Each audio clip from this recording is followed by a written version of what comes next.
And the title is Principle of Sensing and Computing, Building an Intelligent System with Minimum Data.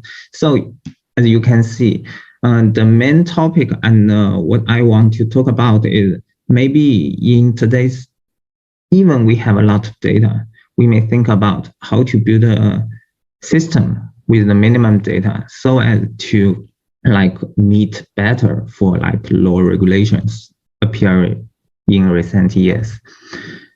And so here is a very high level abstraction of our world, in my opinion, that we have a lot of activities in the physical world and we need a lot of devices to sense and map our physical world data to a digital world, and then we can do a lot of computing or machine learning, deep learning, as we are familiar with. For instance, the sensing now has a lot of very powerful sources like our smartphones, right? And also the cars, and every day we use social media and we read a lot of news and they record our preferences. And then the computing technologies also has advanced a lot in recent years with a lot of very, very breakthrough, I think, like the chess game, right? AlphaGo has beat all the world champions now. However, even we see a lot of very, very exciting and breakthroughs in our data application, like we see a lot of success in the big data. We also should be aware that a lot of, I think, bad things also happen. Here is a very famous event happened in the president election of Trump and Hillary. I mean, the last time. And it involves a company called Cambridge Analytica, which is a company established beside the Cambridge, Britain, UK. And here is a movie about this case. And what does they do? They helped Trump in that campaign, and they use some, at least from today's view, is some illegal way to obtain 50 million. In fact, another thing is like more than 80 million US citizens profiles from Facebook without their permission. And then they use this information to infer their preferences, especially the opinion about the politics. So they can have very precise, the advertising.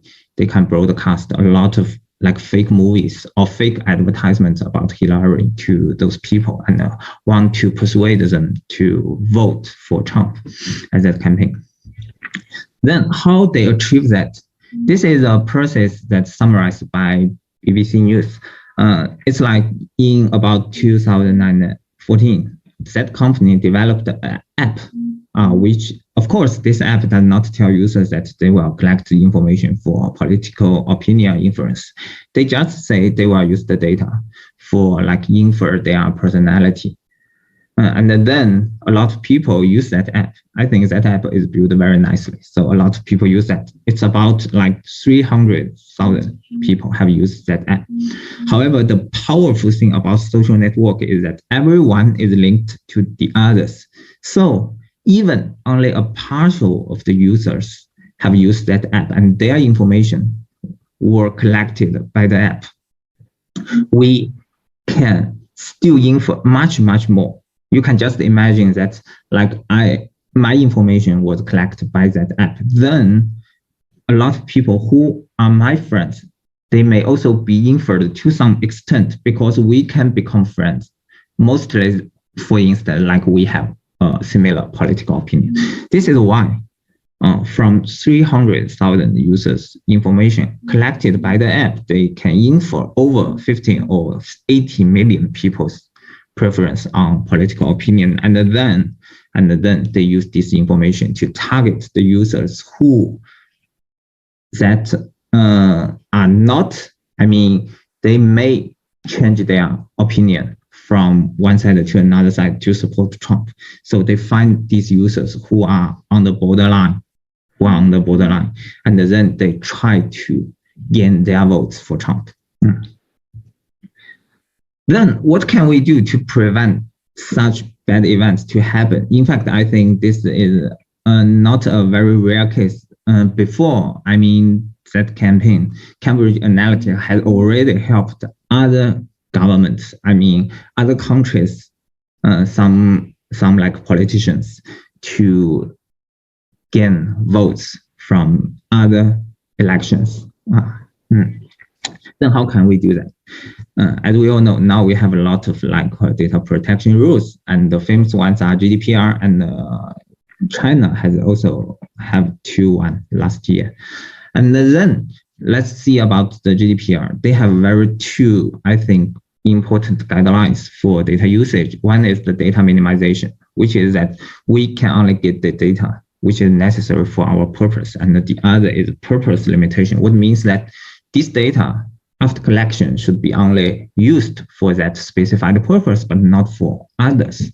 Then this purpose now are not only, I mean, for GDPR, I think most of the world have agreed on this thing. For instance, like in China, the deputy governor of the People's Bank of China has just talked about these rules, of course, in Chinese, but they are very similar. In Chinese, they are 最小必要，专时专用. So I just translate to English, but maybe not so precise.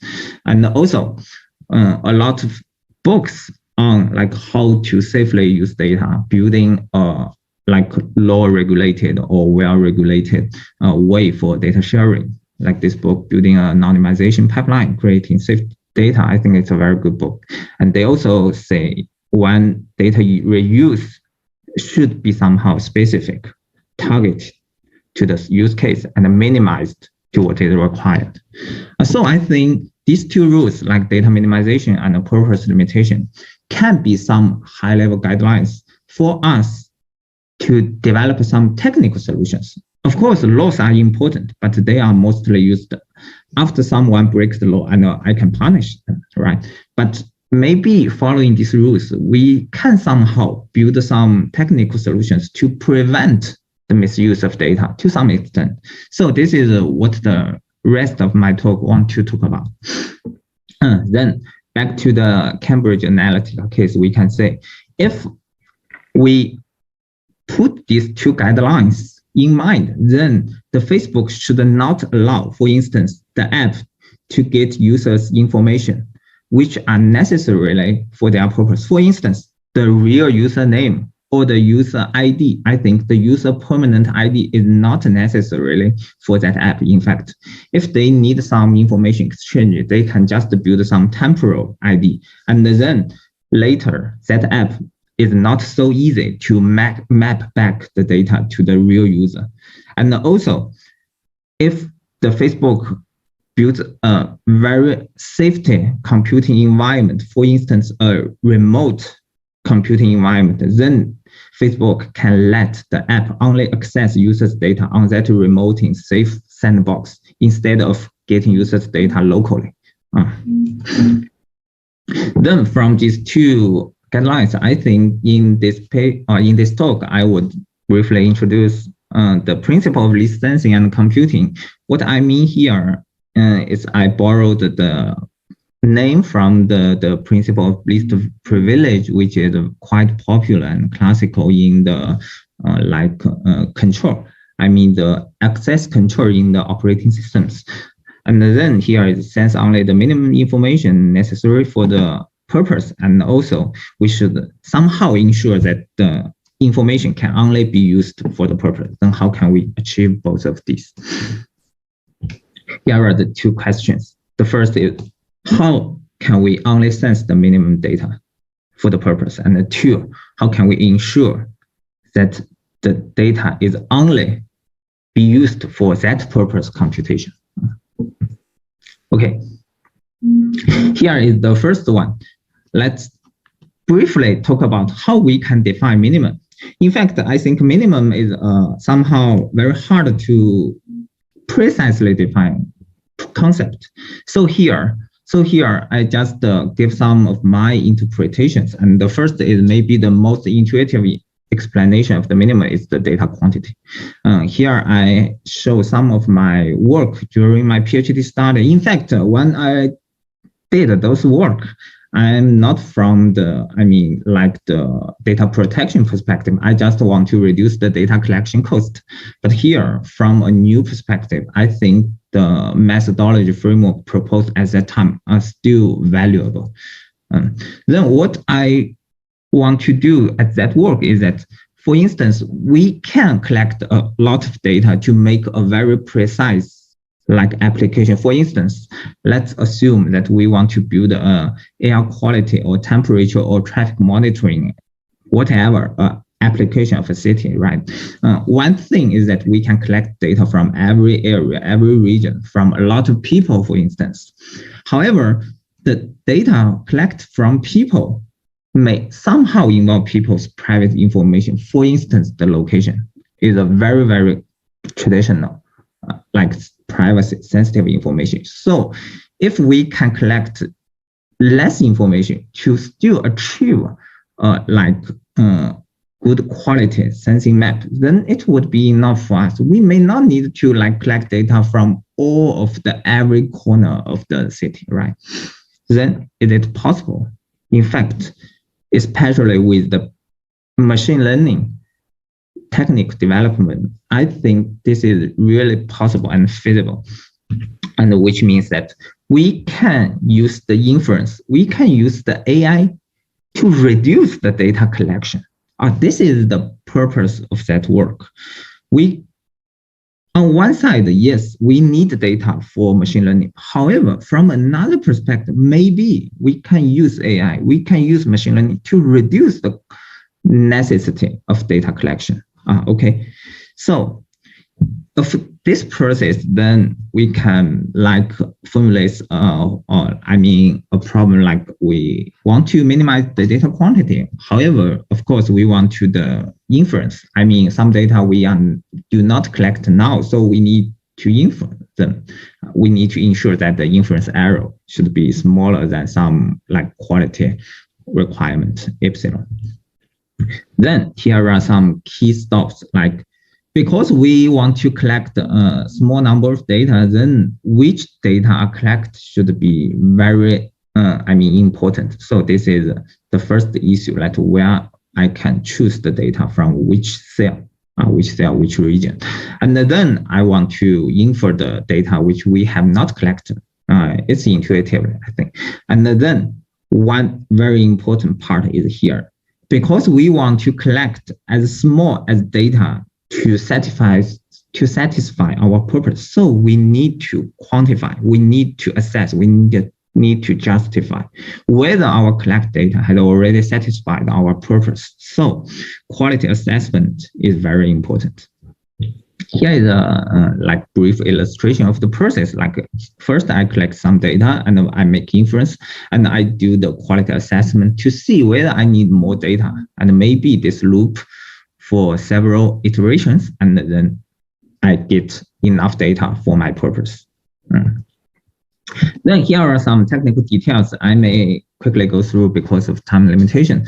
And here for the inference, at that time I use a matrix completion, matrix factorization way. Of course, now maybe we can change it for some more advanced, for instance, deep learning or other machine learning algorithm. It's okay. And for the cell selection, it's also, I think, reinforcement learning or active learning may be adopted here, because we just need to make a decision. And at that time, I choose away from the active learning literature. And here, I may want to illustrate in a bit detail. This quality assessment, what I want to do, that is, I want to ensure that my collected data is already enough for good inference. However, the hard thing here is that I have not collected data from a lot of areas, right? Here, you see all the blank areas. I have not collected data. I only collect data from these areas. Then how can I know the quality of the inference for those data? I have not collected data. Okay. Here, I just borrow an idea from the cross-validation in machine learning. I think everyone knows cross-validation. but they may use this for like measure the performance of a certain algorithm. But here, I can use the cross-validation to infer the inference error, to estimate the inference error of the area, right? For instance, I can choose to this one, I do not collect, and I use the other data to infer it. Then I got one error. And for this case, specific case, I can have 5 errors. Then I do not only take an average. I know everyone knows to get the average and the report. This is a very common way in machine learning, right? But now I do not only do the average. I think these 2 errors are sampled from distribution of error. I think these are some samples from a distribution. I want to infer the back distribution of the errors, so I can finally know something like this, like the error less than some small threshold is some certain probability. In this case, for instance, the error is smaller than 40% for like 80% probability. And for this probabilities error threshold, I can then make the decision whether my collected data has already satisfied this quality or not. Of course, for other application, maybe we need to develop other way to quantify whether the purpose has already been satisfied or not. Here are some examples of the experimental results. And then with this way, we can like make the decisions on when we have already collected enough data to achieve a certain quality assessment. Take this whole process to a bit higher level. Then for any application, I think the 3-step framework can also be somehow leveraged to achieve the minimum data like sensing. It's like we sense some data and we need the data for some computation for the specified purpose. Then we also design an assessment quality assessment algorithm to quantify whether our purpose has already been satisfied or not. If not, we continue collect data. If already satisfied, then we stop collecting data. Of course, minimum may not only indicate the quantity. For instance, we can also use the minimum to refer to the data precision. Like for location data, we may not need the user's location data in a very precise, like a address, right? It's a very, very precise, or a GPS location point. It's a very precise point. But for some application, we may not need so precise data. Then we can use coarse grained or even some data with some noise. For instance, like differential privacy. They can be a very effective way to add noise to the original data. So maybe we can still achieve the purpose of our application, even with those coarse-grained or noisy data. So this is about data precision. And also, we can replace some data sources from sensitive data sources to non-sensitive data sources. For instance, for most like activity recognition, if we deploy a camera, of course, it's easy. We can use a lot of advanced CV algorithm, deep learning algorithm right now to identify the people. What is he doing there? However, we cannot imagine that we deploy a camera right in a house. I mean, for instance, for older people who live alone, we cannot imagine we deploy a camera in every room of that house, right? It's so privacy.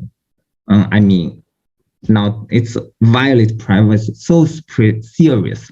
So maybe we can replace the data source with some not so sensitive, like some of my team members, they have tried to use, for instance, Wi-Fi signals to identify the people activities in the room, which is much, much more privacy friendly. And also, sometimes we do not collect data, but this does not mean that data cannot be inferred from other sources. In fact, the Cambridge Analytica case is exactly this way, because most people do not explicitly say their political opinion online. However, from their other data, because every data are almost correlated to each other to somehow, right, in the current big data era. So we may also try to infer, to quantify whether a not collect data, if it is very sensitive and private, then whether it is possible to be inferred from other data, which may not be so sensitive. So I also have some research on this. For instance, like this one published in the top management journal, like is Hidden Safe, which is investigates whether the location data may be inferred from other non-sensitive data, which user may be willing to share online. Okay, for this, I mean, following this framework, if we can define what is minimum and define the necessary, then we can formalize a lot of different research questions. And I have just written a very short vision paper about this, and which is just published in the ACM student magazine Crossroads. I mean, very recently, yes, spring. If you are interested, you may look at this. Okay, now I will take a very short time to quickly go through the other part, which means that if we can ensure that data will not be used for other purposes which are not specified.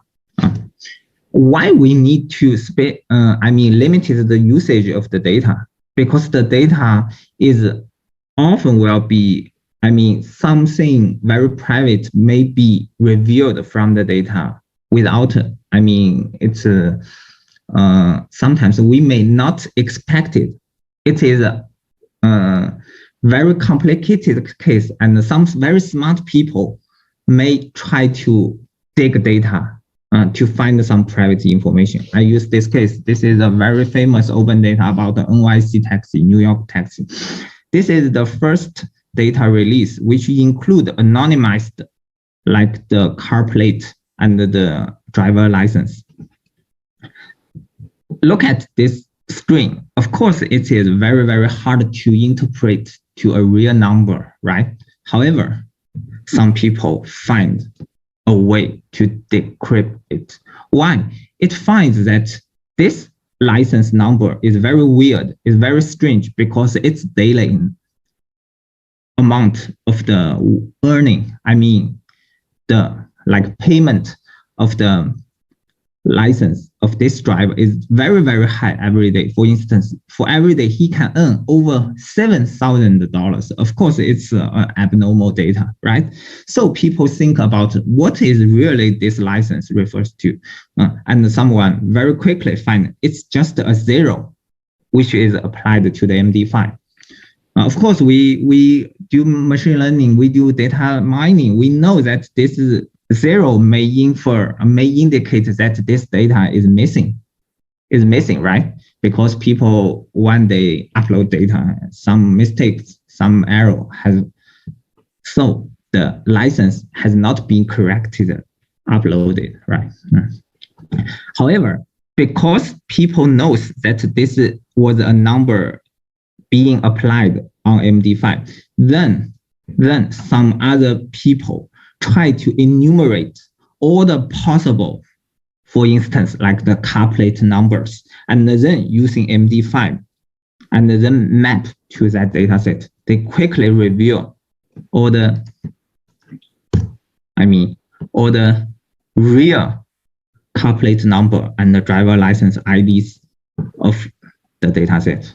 And then people's privacy apparently are leaked. For instance, we can know for a certain driver how much money he has earned in one day, right? So we should do some way, even in open data sharing, which we think we have made enough anonymization, but the data may still reveal privacy. So is it possible that we can limit the purpose? Then I think for now, for supervised machine learning, maybe it's possible. For instance, because we can just share the learning model or the knowledge instead of the raw data. And this is, I think, a very famous technology which was developed in recent years called federated learning. So in federated learning, different parties do not directly share data. For instance, they do not directly share data. They share the model. They share the model trained on the data in some privacy preserving way. So they can keep the privacy. Okay, here are some, I think a lot of papers on federated learning now, and if you are interested, you can search them and read them. And one I want to mention is that Nature has also published one on federated learning last year. So to brief summarize, in this talk, I want to present like the principle of least sensing and computing, which I think may be somehow a technical solution to prevent misuse of data to some extent. However, in practice, if we want to really use it, of course, there are still a lot of problems. For instance, how can we justify necessary? Like here, I give an example. And also, how can we audit the purpose-limited data usage process? Which data is actually used. We need some auditing. Otherwise, we cannot control the process. So maybe it's not only a technique, even though I want to develop a technique, but it may not only a technique. It may also involve management. For instance, like software engineering, it's not only a technical way, it's also a management. All right, so here are some like mapping from the software engineering to the data usage and sharing. And thank you.